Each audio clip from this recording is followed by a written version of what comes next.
Rich, how are you, mate? Yeah, good. Thanks, Chris, mate. Thanks for having me on. No, absolute pleasure. I was a bit thrown because I went to your website, and the last time I went there, it was Team Rubicon, and now it's gone to Operation React. Yeah. So for these aging brain cells, it threw me a bit, but that's to do with our cousins across the water, is it? Yeah, Team Rubicon UK was essentially a franchise of something that started in the States 10 years ago. In America, they've got a huge organization, very capable, but it does a different thing to what we do here. It was just time to redefine the brand around what it is we do here, around our British values, around how we operate around the world, and to show that we're an entirely English or United Kingdom organization. That's why we're now React. And is it difficult to come to sort of choose it's one of those things. I'm in the process of doing it myself with a charity that I'm setting up, and it's once you've picked the name and it's like you printed your stationery and you've got your web domain and everything. There's no going back, or if there is, it's a whole load of hassle. Was it difficult to come to that name? Was there any reason behind it? It's me and you, like, we came from the core. I wasn't necessarily the most creative of people. I'm good at getting things done. Someone tells me what to do, I can go and get stuff done. So to start building a new brand was something brand new for me, but it was really enjoyable. We got a company in called Creative Coup. They did us a big charity rate. I got some of the key people from the organization in to just speak about what we do, pour out what we love about this, why we choose this, why we served in the first place, and pulling apart all the key parts that make us us. And React, it's about reference, it's action. We're a direct action organization. We're not interested in the soft influence. What do we call stuff, the politics? We see things that need to happen, and we do it, and that direct action is very important to us. And it was pulling that out, and then they started presenting names back to us, and we saw React, and that was it. It just captured exactly what it is we're about, reacting to situations to help people in need. Yeah, it certainly sums it up. And you're involved in operations, if we can call it, all around the globe. Yeah, wherever there's a natural disaster, we're looking to send teams. Over the last 2 years, we've responded to Indonesia 3 times, Mozambique, the Bahamas. We've operated in the Congo, Uganda. We've operated here in the UK for the last 4 months. So we haven't done much in Central Asia and around India. They don't often let international aid in, but certainly in the East and then on the African continent, we're very busy. And the outer territories of the Caribbean every year when the hurricanes come through there. Well, I can't wait to hear about that. And also Mozambique is one of my old stomping grounds. So be fascinated to hear how it is in that country now, because when I was there, it was just coming out of the Civil War, which followed the Colonial War. So the place was, you can say pretty war-torn. Yeah. But Royal Marines officer, joined in 2005. Can we talk about that? Yeah, of course, mate. Talk about anything you want. My old man was a bootneck. He was a bootneck corporal in the 80s, and so ever since I was a kid, I wanted to be a Royal Marine. I didn't know what that meant, but I could just see that I wanted to belong to something like that. I wanted to be like him and his mates, to belong to a team. I grew up playing rugby, and that sense of being around people that are trying to achieve things with you is how I'm built, and I wanted to live that life. And also I wanted the challenge and the excitement. And I think, the kudos of being a Royal Marine. The best thing about being a bootneck is saying you're a bootneck. And I was at sort of 16, and I said to Dad, I'm going to go and join the Corps now. And because all I wanted to be was one of the lads. I didn't want to be an officer to start with. Just wanted to be one of the lads, in it. And I had some GCSEs, so he said, "No, you got to go and get your A levels and you try and be an officer." And I sort of kicked and screamed, but did it. I got a few A levels, but nothing to speak of. And I went to join then at 18, and I went and did POC, the potential officers course. But they said I was just too immature. I'd lived quite a sheltered life in Cornwall, and they just said, like, you're not ready to lead men. You know, so I was mega threaders, and I was on the train back from Livingston, and I said to Dad, well, I'm gonna join the paras. And he was like, no paras living in my house. So, and I thought he was joking, but he was deadly serious. So he wouldn't let me join the paras either. So I went back to rugby for a while. This is like 2000, I think, 2001, 2002. Went back to rugby for a bit and then rejoined at 22, which was actually the right time for me. I'd grown a lot by then. I'd been around. I was just a more mature person, ready to take on commando training and leadership training, and be more credible. I think if I had got through at 18, 19 to then go and take a troop of, double hard season bootnecks on ops, I wouldn't have been the bloke I was at 22, 23. You changed a lot in those years, don't you? So I'm glad my old man kept me on course. And also my life has turned out, I'm happy with where I'm at. And, some of the opportunities I've had now probably wouldn't have been there had I joined as one of the lads, because I didn't have degrees and things. So actually being an officer gave me a different CV coming out. And what I do now is actually because I did join as an officer. So I owe him that as well. I'd have had a great life either way, but lots of these opportunities have come from him, just making me hold on that little bit longer. At what stage did you do your degree, Rich? No, I haven't got one. Okay.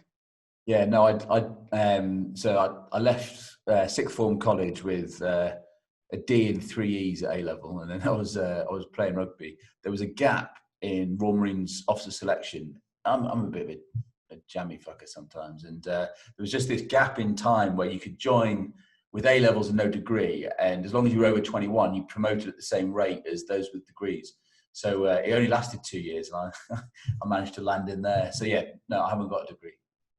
Well, that's fascinating. I'm asking on behalf of all our young friends that will be watching and listening that are thinking about joining the Corps, and this is the sort of thing they find not so much fascinating, but it's this kind of juggling that a lot of people are doing in their mind. Should I join at this stage? Should I be an officer? Do I need an education? This kind of thing. Do you need a degree now as we speak to become an officer? I'm a little bit out of date. I've been out of the Corps 8 years, but you can still join as an officer at 18 if you've got the aptitude. So you don't need a degree. But what that means is, I'll have to fact check this, but what it always meant was if you joined at 18 or without a degree, you would join as a second lieutenant and you would spend then 3 years as a lieutenant, whereas most second lieutenants promote to captain at the end of their first year of troop command. So it just means your initial promotion is a bit slower. So if you are joining as an officer, although I didn't have a degree, I probably did it the harder way. Having a degree does make you promote that bit quicker. But either way, the Corps is just a great life choice. Whether you're one of the lads or an officer, it sets you up. It got me out of Cornwall. It got me, to see the world in a bigger viewful than what I could see. And had I not joined the Corps, be it as a lad or as an officer, I'd be doing something in Cornwall still, probably having not seen anything of the world, to mention on. Yeah. Did it, yeah, well, I can empathize there because I grew up in Cornwall as well. Oh, right. So, well, I grew up in lots of, I had to think I went to 6 different schools by the time I was 11. Right.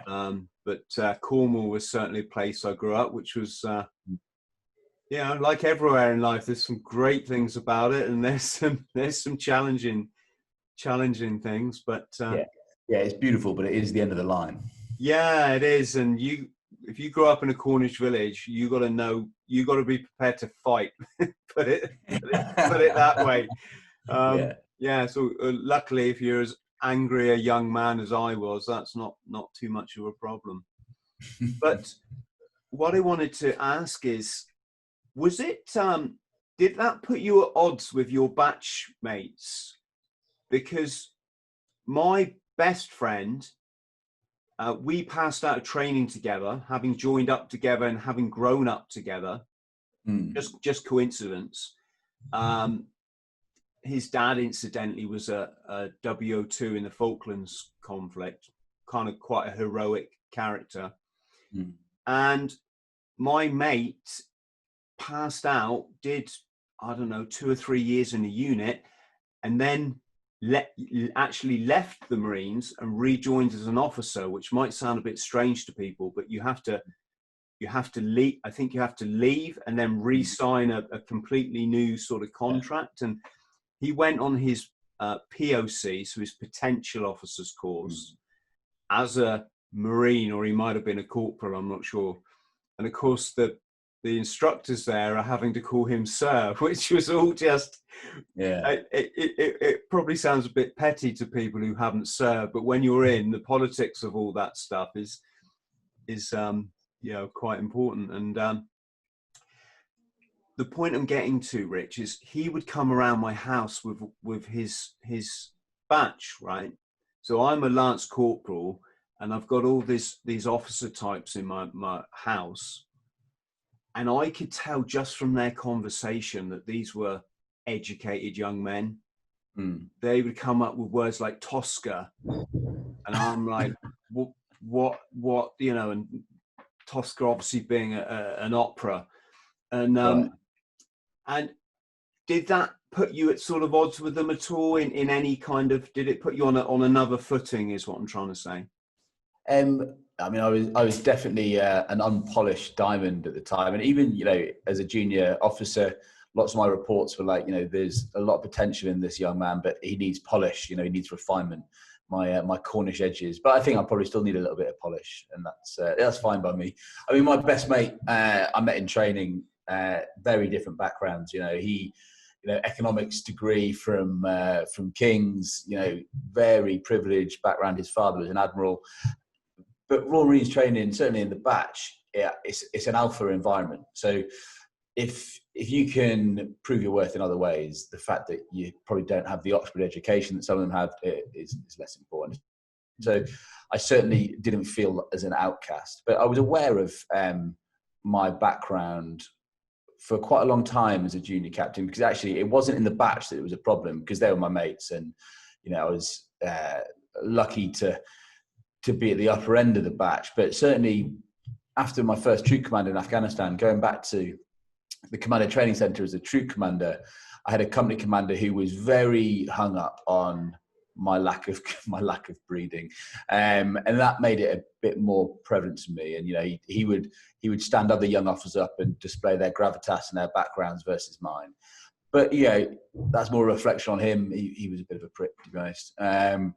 Than me. And after that I didn't feel it again, because you're just another captain. But always aware I was in need of polish back then. Has officer training sort of softened at all? They're talking about this kind of deficit in numbers. Like, for example, when I joined, you weren't allowed to wear glasses. I mean, you had to have, I don't know, is it called 20/20 vision or whatever, for the sort of, the field craft aspect, looking through your SUSAT sight as we had back then. Yeah. And now I see, and this is not a criticism at all, folks. It's just a surprise that there's sort of nods marching around Lympstone with glasses, which was something the Yanks always were able to, you could join the US Marines with glasses, but it was something the Marines didn't. And I'm guessing it's because they're finding it hard to recruit. I don't sit in the policy making of Royal Marines selection, but when I joined, you weren't allowed glasses. And then I did see, when I was training nods, they've got the big Pusser specs on that would be taped to their head. And there was some sort of requirement that they always had to have them on. But of course, when I first joined as well, or not long before I joined, you weren't allowed to be gay in the military. Time just moves on, doesn't it? Society changes, and the military has to keep up. So it may be partly to do with recruitment numbers, but it also might just be the fact that society is changing and the work that we do is changing. Of course, the Corps is no longer just for men over 5'7". That we all look the same. There's men and women can apply to join now. I just, it'd be interesting. I think the Corps and the paras and some of those infantry units will probably hold firmer their standards, because there'll always be a need for that level of soldiering. I've just seen the Corps is rolling out the future commando forces at the moment, going back to what it was we were originally, you know, small light commando teams deployed around the globe. Whereas big parts of the army will be moving now to what the new threat is facing, you know, and there's going to be a lot to do with cyber, and soldiers will have to have a different set of skills to the ones I had. I was quite good at press-ups and running straight, whereas actually that's potentially becoming less prevalent across the tri-service now. And so it's just about balance, isn't it? Life's about balance. And just having loads of 6'1" white blokes that can see really far and do loads of press-ups might not be that helpful against Russia right now, you know. It's great. It's great the way you sum that up. So how did you find your commando tests? Because officers have to do them in a shorter amount of time, isn't it? The 30 miler is in 7 hours and not 8. Yeah. I mean, we're a bit older on average when we do our commando training. So most people join the batch at 21. They've gone to university, so they're a little bit older, a little bit more physically developed, but not yet on the downward slope that I find myself on now. Yeah, commando training is fucking tough, isn't it? And the commando tests are very tough. And the reason that the officers get an hour less for a 30 miler and less for the endurance course and everything is you have to show you can do what the lads do and a little bit more. Because of course you're not just there to be with the lads, you're there to lead the lads, and so you have to show you have the ability to not be just hanging out at the back when they're grafting. It's the same on all of the exercises. Lads will be getting their heads down, you know, they'll be doing the sentry routine. You're up planning what's happening the next day with your troop sergeant. So it does deliberately make it harder for you. But of course, once you leave training, you have a lot more freedom. So you have to suck it up for 15 months, really getting put through the ringer. But you know, from the moment you then pass out, you are treated as an adult, and you're given a lot more flexibility and freedom than a young Marine or a Lance Corporal obviously gets, even a junior NCO.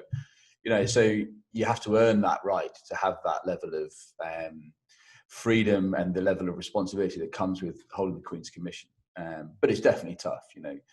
The 30 miler for anyone, whether it's in 8 hours or 7 hours over Dartmoor with your kit on, is a hell of a test. I hope they never change that, because it's such a wonderful, it's the symbol of being a commando to me. Mm-hmm. Yeah, I think we scraped in at 7 hours 52 or something. So there wasn't who was it? My friend's troop. I think it's this friend I was mentioned earlier. They came in. They had horrendous weather. It was snowing. It was a blizzard on Dartmoor. Dartmoor, you know, as you well know, Rich, is not the nicest places to be a lot of the time, let alone in a blizzard. And they came in at it's his batch. Yeah, it was his batch when he went through officer training. They came in at 1 minute past the 7 hours. And despite that horrendous weather, their commander went, everyone here, you know, back on a bus tomorrow morning, 4 o'clock or whatever it is, you're doing it all again. There was no grace, no, you know, one minute over. But, that's standards, isn't it? You know, the standards are there to be met. You know, you can't start putting too much judgment in, because all of a sudden it's 2 minutes, it's 3 minutes, it's 4 minutes. Time is time, isn't it? And after you've passed out of Lympstone, you do further training? No, so obviously the lads training is 9 months long. Is it called, sorry Rich, is it leadership training or command training or something? Yeah, no, so we go to Lympstone for 15 months commando training. So the first part of that is largely the same as the lads training, the first 9 months. We then do more leadership focused work there, tactics, troop tactics, defense writing, report writing, all that kind of stuff. But it's still in the context of commando training. So you're still getting beasted around Lympstone, but you're wearing your green lid. So you don't have to do so much like TikToking around the camp. You're allowed to walk at a smart bimble. But so we'll join. Every batch starts in September, and then it passes out the following December, and that's then straight to a unit. So they'll go from Lympstone to one of the 3 commando units, or FPG as was, which I think is 4-3 Commando now, isn't it? Yeah. And what was your progression? So we were going through training as Afghan was kicking off again. So I was in training watching 3 para downrange on Herrick 4, living in the platoon houses, knowing that that was very likely to be a big portion of our batch's immediate future. And so being a Cornish lad, I wanted to go to 4-2 Commando, but also I wanted to go to 4-2 Commando because they were pegged to take over from 3 para in the Sangin Valley there. So I passed out from training on the Thursday along with the rest of the batch, and 12 of us flew straight to theatre on the Saturday.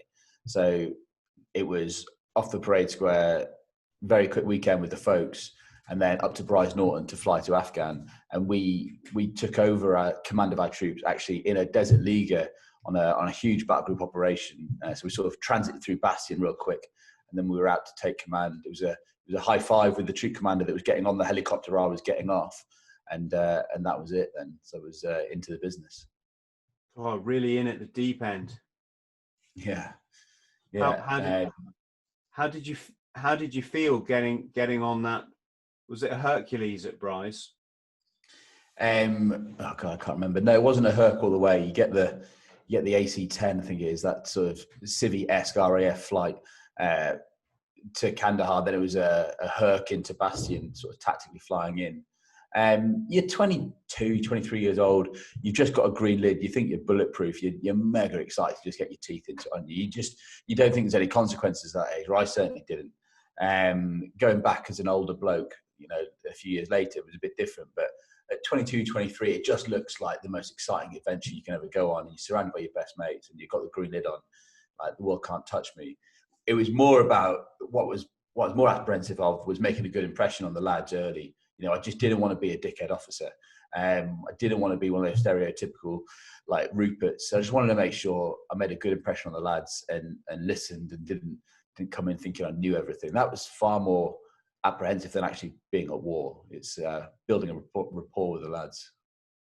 Yeah, that was going to be my next question. What was more worrying, the IEDs going off or taking command? Yeah, definitely taking command. Definitely. You know what bootnecks are like, the strong-willed. You've got to win them over early, otherwise your life's going to be a misery, isn't it? And were they, how can you say, when you've worked alongside the army, as we did quite a lot in Northern Ireland, and you saw the way they talked to their officers, it was an eye-opener.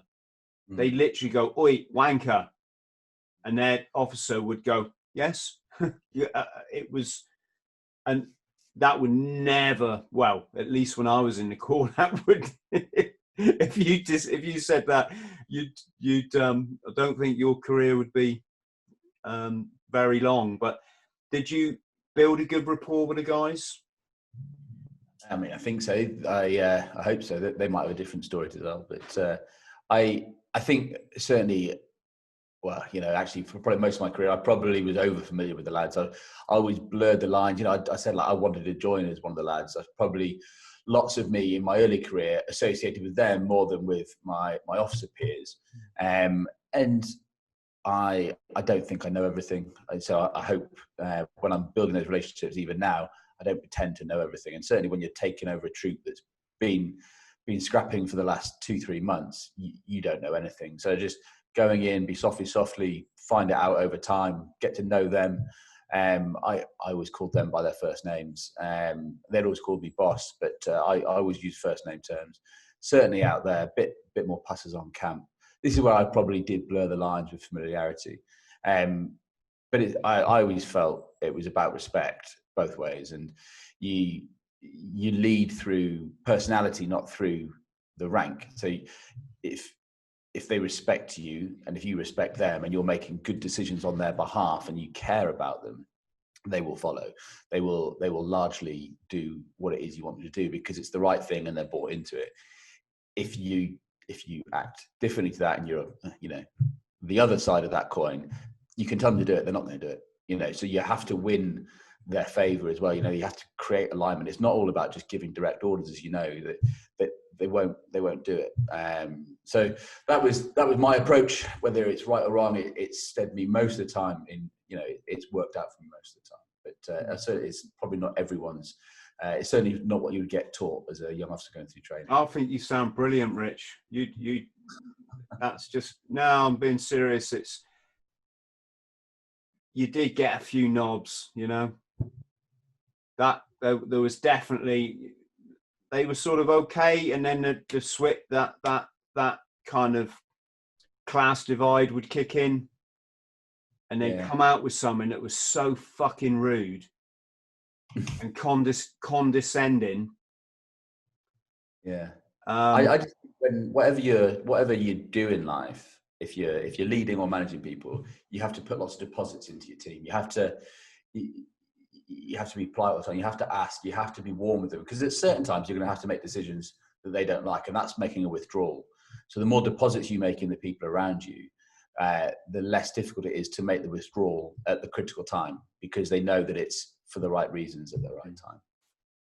And it has a massive effect on morale, doesn't it? If you've got a good boss, that's half the backstabbing and the, what do we call it, dripping, isn't it? That's half the dripping that's not going to take place. I think being a young officer, it's different once you start getting over major, but I think being a young officer is a bit like being a referee. No one cares if you're a good one, they only care if you're a bad one.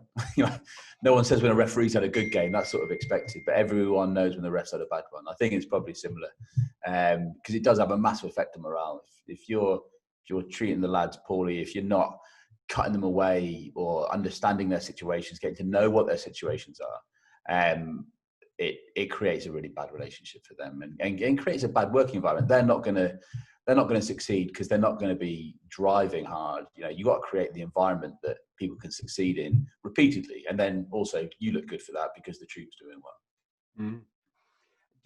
Did you find, Rich, some of your troop, were there sort of some of the men and some of the NCOs were particularly supportive of you, or they were really good at their job, which made yours a lot easier? Yeah, my life's been made very easy by the people I've been lucky to be around.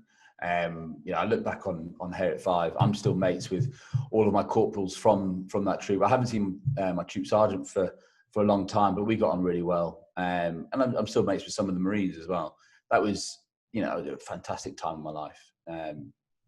Yes, it was kinetic operations abroad, but the relationships we formed there have lasted through, and the same when I went back. So I've always had a good relationship with my NCOs. They might say something different. They might say I'm a total wanker behind my back, but we're still in touch. But if you surround yourself with good people, this is not just the Marines. This is what I've done since. You end up having an easy ride because you're surrounded by positive people that are driving for the same thing, and it doesn't take a lot of leading. Then you're just there to write the reports at the end, aren't you?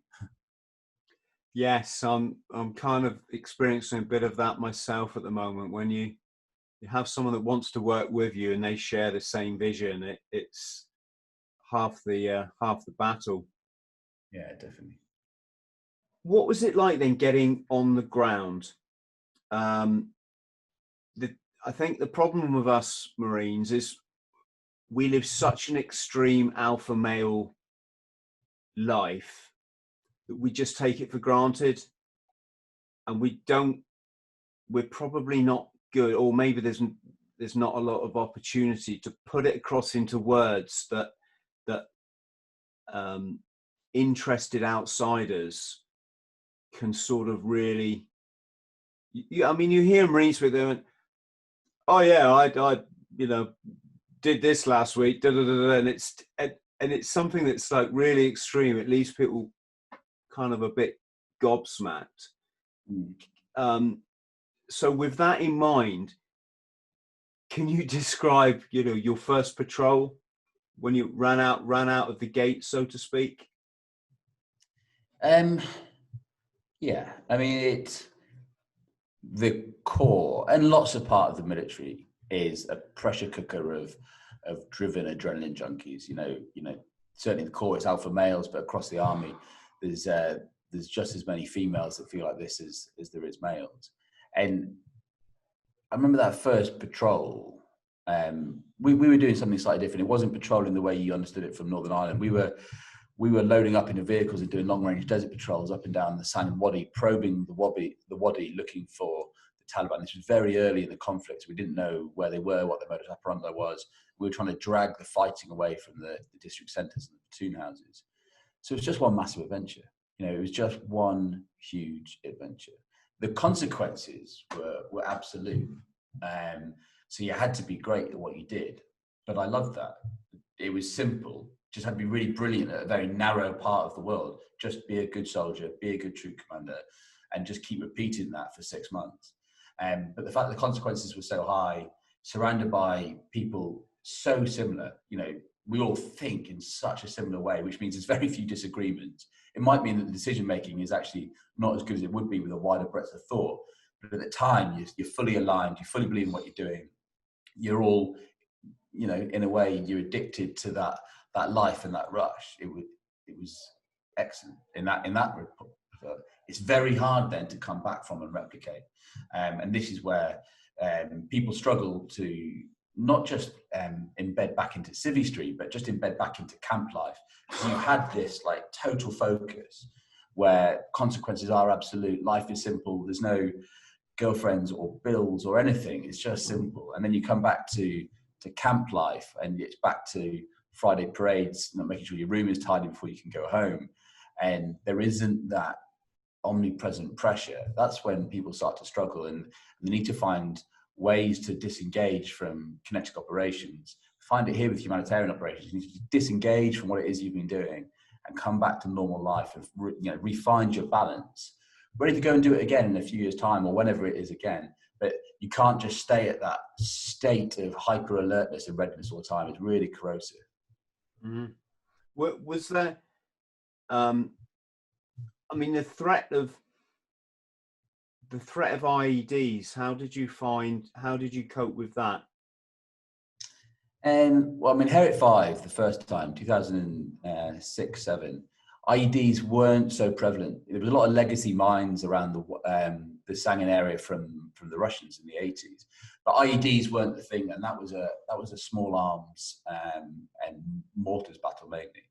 So we were still running around in combat body armor with a tiny plate over our heart, which you'd have to be in a sniper to hit anyway. You know, much more likely to get around somewhere else.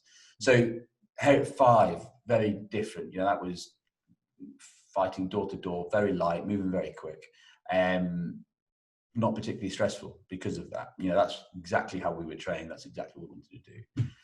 Going back into a ground holding role in Herit 14, when the IED threat was, you know, it just built year on year on year on year. You know, people say the peak was 9, 10, whatever. It doesn't matter. All of a sudden, the floor was littered with the IEDs, and then trying to lead people who know that every step there's a very real risk that it's going to go off, but we'd also started to lose touch with the point of the conflict or the campaign. Every battle group had gone out with its own campaign plan. Where was the joined up thinking for the strategic plan for Afghanistan? I understood it in the early days, but it felt like the mission was creeping in an undefined way. So then you've got these highly trained blokes, but you can see morale slipping. You can see their reason for being there slipping. And the reason only then becomes to look after left and right. But you could see they start to think, well, this isn't worth dying for anymore. So you've got to try and keep morale up, keep professionalism up. And you know what Royal Marines are like. We're very lucky. They're very driven. They're very professional. But even them, in those circumstances, you can see that it didn't feel like we were winning. So they're starting to lose touch with the why. And that's a really difficult leadership challenge. Mm. And so Rich, you said Herit 5 and Herit 14? Yeah, so that's 14 with 2011. Okay. And what did you do outside of conflict, if I can call it that? Did you specialize in the Marines, or? Yeah, so I was a heavy weapons officer. I was a mortar officer. So I came back from Herit 5. I went back to the Commando training centre to train recruits for a couple of years. I was then on the OPTAG training team, so training all of the army battle groups that were coming through ready to redeploy to Afghanistan. Then I went on my mortars course, which brought me back to 42 Commando. Mm. What's it like firing a mortar? Firing a mortar is far easier than managing mortarmen. Mortarmen are renowned for being pretty loose, but also they're a very mature troop. So your Marines are 25, 26. They've been around the block. They're big, robust. It's great actually being a mortar troop commander. I think one of the best troop commanders there is. And yeah, I mean, firing a mortar, put the bomb in the barrel and it goes 6 kilometers. But yeah, actually the bigger challenge is working with very seasoned Marines who really know their stuff, and have mortar troop has its own culture. So getting in with that quickly is more of a challenge. Yeah, when I first got to 4-2, I was put straight into support company, and come 2:30 in the morning when all the clubs and Union Street kicked out, you just waited for your door to come smashing in and some shenanigans to be done to you. And what made you decide to leave, or was that a contract? Was that your time was up? So in 2011, I got a little bit banged up, so I got medical discharge when we came back from Afghan. It was an IED blast. It's left me mutt and death. So we came back in the winter 2011, and I was discharged the following summer. So I never had a plan outside the Royal Marines. It was always join the Corps, serve forever, and then die, basically. So all of a sudden, just coming 30, I was having to try and figure out a new career for myself that I hadn't ever planned for. So how did you get blown up, if that's not a stupid question? No, I mean, it's, as I said, we were operating in Nadley North at the time, a place called Loymanda, and it was littered with IEDs. We were trying to pull the fighting away from the bazaars to try and stimulate commerce again, so they could start getting some sort of microeconomy going in the area. Because Afghan was meant to be about peace and stability. He was supposed to try and provide security so governance could build and commerce could build. So we were trying to pull the fighting away from the bazaar, but in an area that was just littered in IEDs. And the plan was we weren't going to stay there for a long time. We'd adopted this compound called Turkey. We would just mark the IEDs and avoid them. So we'd know where they all were, and then we'd just leave them. And we reported it, and one day we reported it, and they sent an American ATO team, a mine disposal team, forward to clear the device, which we just couldn't understand why they were doing it, because we're like, well, okay, we've got one here, but there's also one there, one there, one there. You know, what's the point? We're never going to clear this. And unfortunately, he stood on the device and detonated it next to me, which killed him. And I was very, very lucky that apart from some ears and some circulation issues, I'm completely fine. I was barely had a scratch on me, and that's just one of those things. Sometimes, by the grace of God, go you. And this is a prime example of what I'm saying. How we just pass things off as if, you know, like we're going to the shop to buy a pint of milk. I mean, you just been blown up. Were you in shock? Were you trying to take charge of your troop? How did it go down? Yeah, so I mean, I was an acting company commander at the time. So the previous company commander had been blown up. So as a captain, I was given this composite company. And I think when you find yourself in leadership positions, this is in the military or elsewhere, your problems fall to the back of the queue, and rightfully so. It's a bit like if you're leading a speed march. You get leader's legs, don't you? You're running much faster than you ever could on your own because your needs fall to the back of the queue. And actually, you know, it was just a situation that had to be dealt with at the time. You know, what was more important was seeing if we could save Staff Sergeant DeVille, which unfortunately we couldn't. Also, his team had lost 3 people in 3 consecutive weeks. You know, their needs, getting them back to camp, getting out of the situation. You're very vulnerable just after an IED strike because, you know, everyone's adrenaline goes up to here, but you're focused on the victim, you're focused on the injury. So getting that patrol collapsed back into the compound was far more important than how I was feeling. And of course, that's how most of us certainly back then dealt with it. We weren't very good at talking about stress or anxiety or all those kind of things. It's a much better military now that engages with those topics in a much more mature way. But we didn't really back then. Mm. I mean, you've just described a situation. Did you say Staff Sergeant DeVille? Yeah. I mean, you just described a situation that to most people would be beyond all conception. I mean, it certainly would scar a lot of people for life. Was that a regular occurrence? Did that become the sort of normal? Fortunately for me, it wasn't the norm. But of course, the Afghan conflict, the Iraq conflict, took a huge amount of service people's lives, and so in Afghan that would have been a daily occurrence. And luckily for me, it wasn't a daily occurrence. And I'd never met Staff Sergeant DeVille before. He got off a helicopter to defuse a device. I met him then, and unfortunately, the next time I saw him was putting him on the helicopter in a completely different circumstance. And yes, that is a foreign experience to some extent. It's something that most people can't comprehend. But I firmly believe that's the point in the military. You know, there's people that join it to serve, be it their country, their people, whatever it is. But there is people that can work in these situations, and I feel that it's your duty to do it. If you can do it, if you can help, then I think you must. And it's not there for everyone else to have to understand or empathize with. So the whole point is that we do this so that the majority don't have to.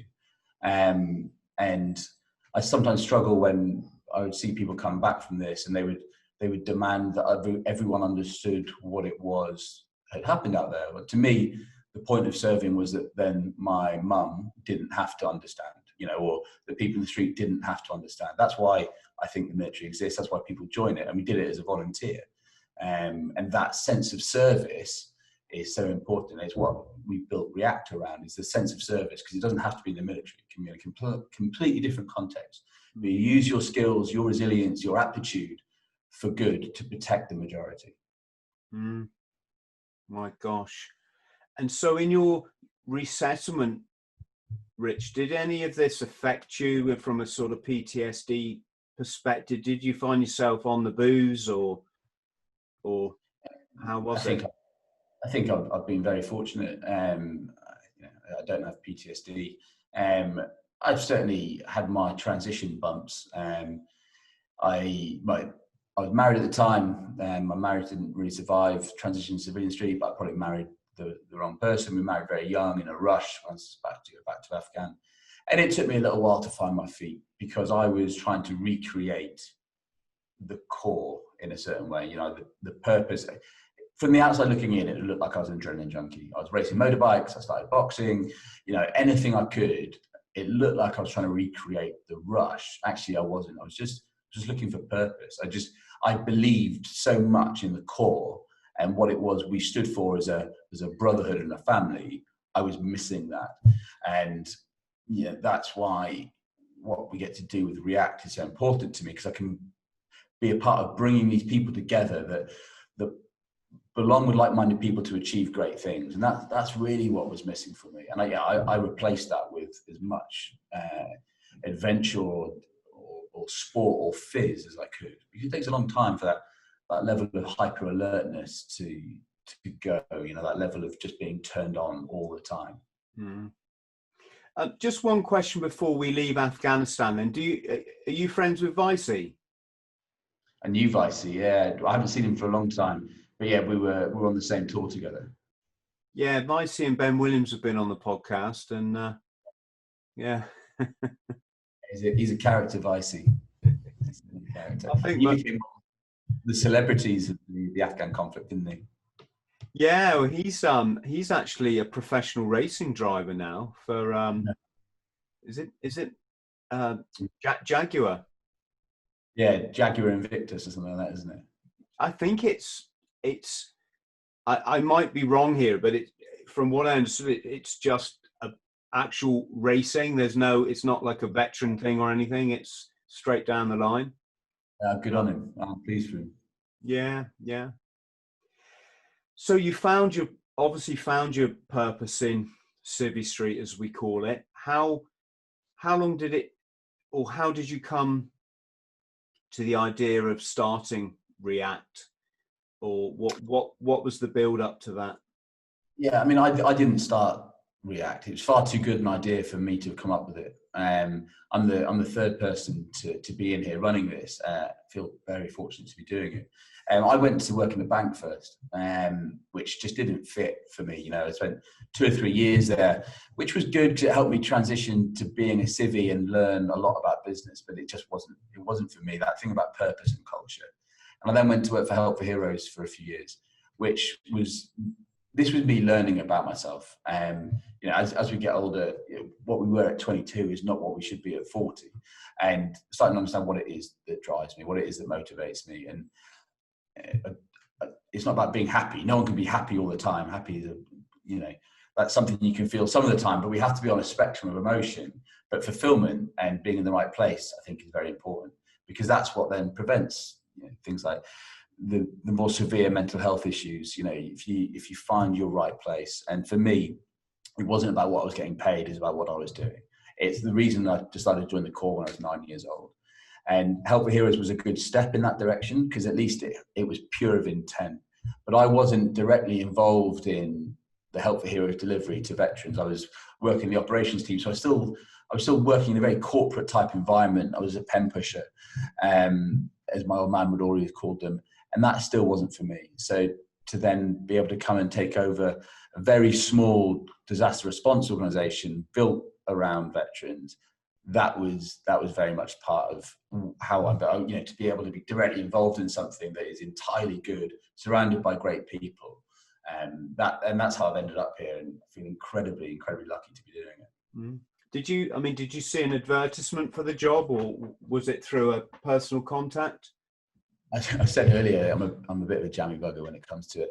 I was getting made redundant from Help for Heroes, and I think I got, you know, let's say I got told I'd been made redundant on the Monday. The following Monday, a headhunter had sent me a note on LinkedIn asking if I'd be interested in applying for this job here.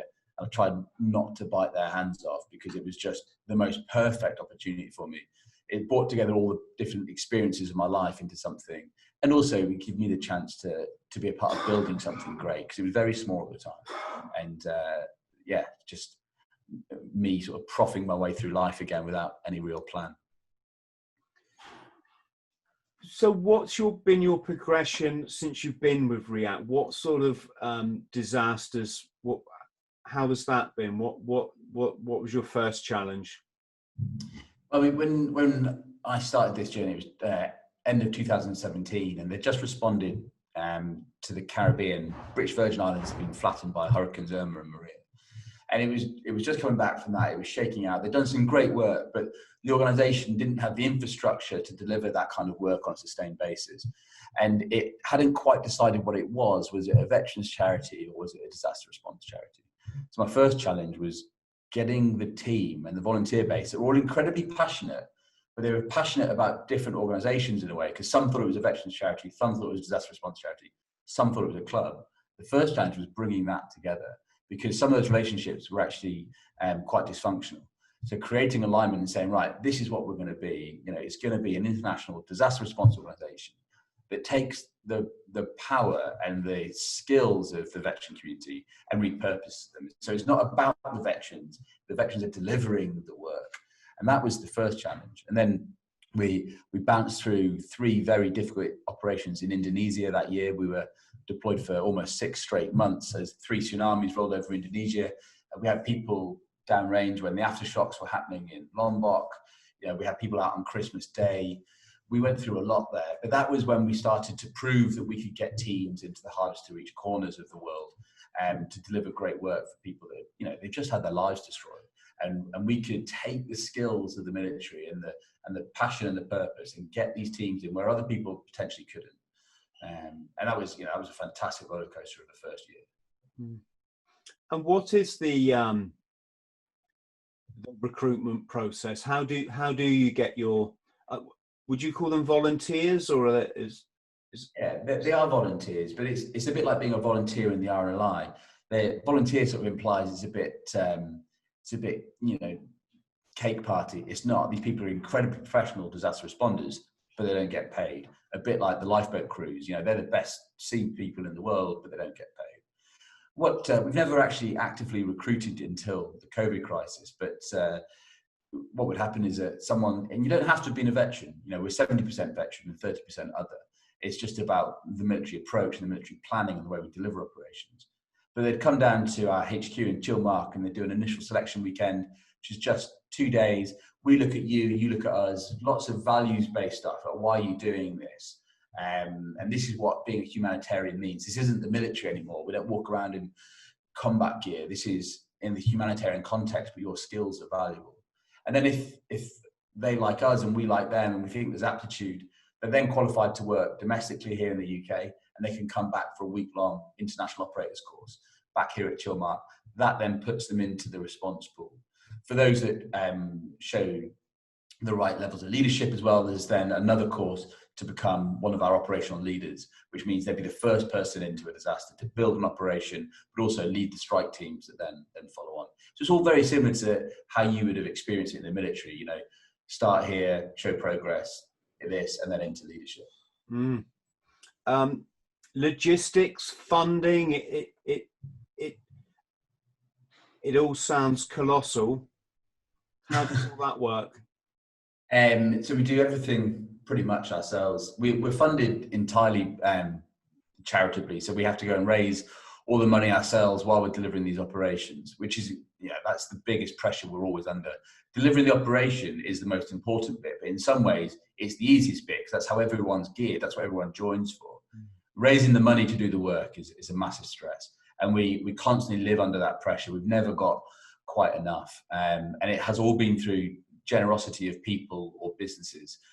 We need to raise about £1.2 million a year to keep this thing running, and that's a lot of money to raise. And there's only 11 full-time staff, so we don't have a big team to pull on. What we do have is a wonderful group of volunteers, and we've got 1,000 trained, and we've just had 6,000 veterans sign up to help in the last 4 months. And we surge that capability in. So for logistics, for ops rooms and things, we surge that in from the volunteer base, and they very much run the lion's share of everything that we do, and we just couldn't do it without them. How was it with all the training then? It's an interesting subject in itself. When you mentioned the volunteer kind of tag. Well, I've been a volunteer. I've volunteered in Mozambique, and I've driven journalists to India and back. And two of the best things I've ever done in my life. Also, even though I was a volunteer, I was still what we called it a development instructor. So I'd had to do 6 months of training for this role. But you've got all kind of the more we go forward in life, there seems to be more restrictions and regulations and qualifications and people ready to jump at you and kind of criticize your efforts. Is that something that you have to negotiate with care?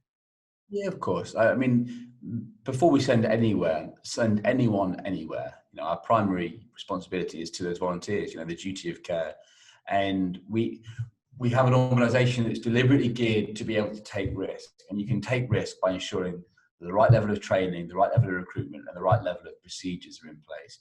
Because any fool can take risk, you know, just laissez-faire, walk in, you know, those are the cowboys, you know, that's just being gung-ho. Being able to deliberately take risk in a controlled way is what this place is about. And that does mean we don't have regulation as such here, but we have to make sure we protect our people. And that's physically and mentally. You know, we can't put them into a situation we can't get out of, but we are putting them into situations where they're seeing very extreme things, like you and I talked about earlier. So we have to make sure the right support is in place for them, because these people are fantastic and they're volunteering to do this great work. We have to make sure that the right support is in place for them, so that we're not just burning them out and using them and then discarding them. And what were you doing in Mozambique?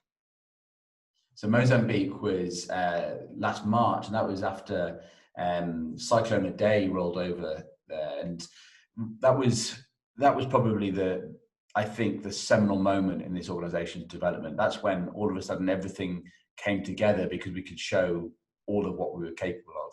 Because the cyclone rolled through, which was devastating, but it was the floodwaters that followed, and it completely changed the inland topography around the Beira district, and huge communities were cut off from any kind of support because the roads had been flooded and agencies couldn't get there.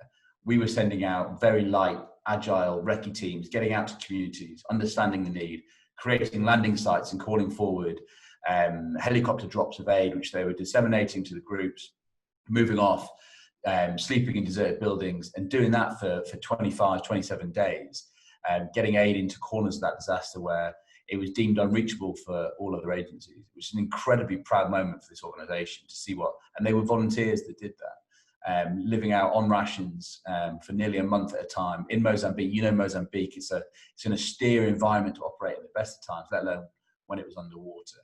And we were operating there for about 3 months, whilst the bigger organizations started to establish themselves and waiting for the floodwater to subside. With that immediate response, that sort of 12 hours to 12 weeks thing, when the suffering and the chaos is so acute, but the big organizations are taking time to spin up. Gosh, that really is in at the deep end, because there's all sorts of side issues going on there. The malaria can be really bad in Mozambique. Malaria. You've got water, so there's typhoid. You know, there's a lot of risks to navigate there, and there is the civil war still happening in the north. Don't speak the language. There's a culture barrier. You know, there's a lot of issues in operating in Mozambique when you're a predominantly white Western organisation going in that doesn't speak Portuguese or Swahili. Mm. And your staff, I try and avoid the word volunteers, but anyway, your volunteers, your staff, what kind of journeys do they, what's their sort of journey? It must be a mix of a lot of things. It sounds terribly exciting, adventurous. It's a bit of all sorts. We come from all different backgrounds. The majority have served in the military or the emergency services, but as I said, not exclusively. But then even within that demographic, there's a huge range from people that are 22 to people that are about 65. They've done all sorts of different jobs prior to getting here. And we've just been talking about the sharp end of the spear, dropping these teams in. But of course, it's not always like that, and we're becoming a big part of UK resilience. We have the need for people to be in ops rooms. We need people to do work in hospitals or welfare checks. So now we can use a much broader spectrum of volunteers to make up the team. But they have come from all sorts of different backgrounds. It's amazing who you meet. I was at a food distribution task recently, and I got chatting to one of the volunteers, and it turns out he's the chief engineer on a land speed record. You're amazing. He's former RAF, and then he's got this incredible background and skill, but he's just giving it for free to do some good. Mm. And I'm guessing people are having to manage this with their own careers or possibly lack of careers. Yeah, absolutely. Everyone, obviously because of the nature of it, some of the people are slightly older because they're at a time of their life where they can control their portfolio of work a bit better. But nearly all of them are out doing their careers, sort of sitting on a bleeper similar to the RNLI. And what we've seen with some of them is they get so hooked on what it is we do, they start to create their work life around being able to do more humanitarian work. But we've got everything from tree surgeons to some people are still serving, builders, teachers, management consultants, you name it. There's someone in the organization that does it, a real cross-section of society. Mm-hmm. And Rich, what do you need if there's anybody listening that can help you out? I mean, I'm guessing sponsorship is always going to be a big one, is it? Yeah, money, unfortunately, is a dirty word, and everything we do costs money, unfortunately, and we're always looking to build new partnerships and new sponsorships. People that believe in what we're trying to do and want to be a part of it, and they can go to the React website to have a look at that. And we also constantly need good people, and if there's people listening to this, they don't have to have served in the military, but they have to have that sort of sense of service, that desire to to do good in the world and to achieve something that potentially other organisations couldn't do. We're always looking for people to join up. So, those are the two key drivers for us. Do you need any sort of supplies at all? Less so. We need it at certain times. It's harder to predict often, but we need equipment lines. If there's organisations that can help supply with different parts of our safety equipment or our deployment kit, then that is also very helpful because it saves us having to buy it. And Rich, where can people find you if they're interested? I'm guessing your website is their first port of call, is it? Yeah, we've just built a new website. So if they go to www.react, that's re-act.org.uk, and then it's all there. It's a very simple to navigate website, but go to the React website and take it from there. So for our friends at home, I'm often getting asked, Chris, I wanted to join the military, but I've got asthma or this kind of, they've got sort of moral hesitations. This sounds great, folks, if you're listening. This is something you can, your moral compass is fine. You can throw yourself into it. You're going to get some real great life experience, which is never a bad thing. And you're going to get that sense of achievement and team spirit. And you've got great guys like Rich looking after you. So did I sell it well, mate? Yeah, perfect. Thanks, buddy. Brilliant. Rich, thank you ever so much. Stay on the line. I'll just say our official goodbye, but thank you so much for coming on the show. I wish you and your organisation all the very best. When your face appears in someone's life, it's when they need it the most, and that's something you can all be very proud of. So thank you. Thanks for having me. Cheers, buddy. To our friends at home, thanks so much for watching or listening to another episode of the Bought the T-Shirt podcast. Please consider supporting us for £2 a month on Patreon, and there's a whole host of benefits there. Instagram, I'm chris.thrall, and like and subscribe if you did like. Thank you. Hello, friend. I hope this finds you well. My name's Chris Thrall. I'm a former Royal Marines Commando, and I fought my way back from chronic trauma and addiction to live, work and travel in 80 countries across all 7 continents, achieving all of my dreams and goals along the way. Now I pass my simple system on to other people, but I can only help you if you like and subscribe. So please do so, because you get one life, and if you live it right, one is enough.